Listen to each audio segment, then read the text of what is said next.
Čujem da mi prodaješ dedovinu i ono parče zemlje kostima omeđeno, crkvu i crkvenu imovinu, bunar i vodu raslađenu i žitna polja što me hlebom hrane, planinu, reku, stada i opanke, ikone što me od zla brane i suncem okupane proplanke.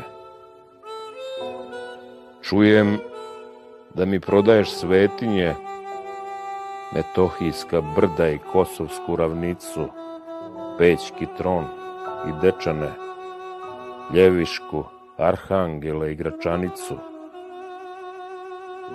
Pričaju još i da si Tapiju overio na kolevku srpske postojbine, da si mi decu ubicama poverio i da ubica sad o njima brine.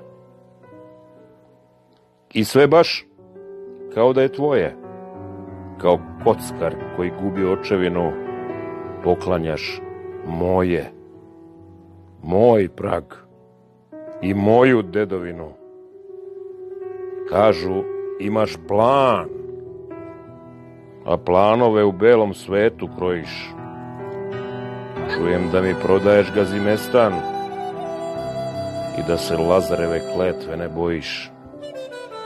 Tražiš da pristanem i predam Tapiju i da blagoslovim što si naumio, da spasim tebe i tvoju bratiju od onih kojima si moje ponudio.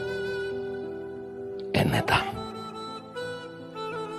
Pa neka me ubiju i kosti posade kraj ognjišta gde mi se pradeda rodio. Oni kojima prodaješ moje livade i sa kojima si prodaju vodio. Pa neka zna srpstvo da je Srpkinja rodila plod koji je prodao srpski rod.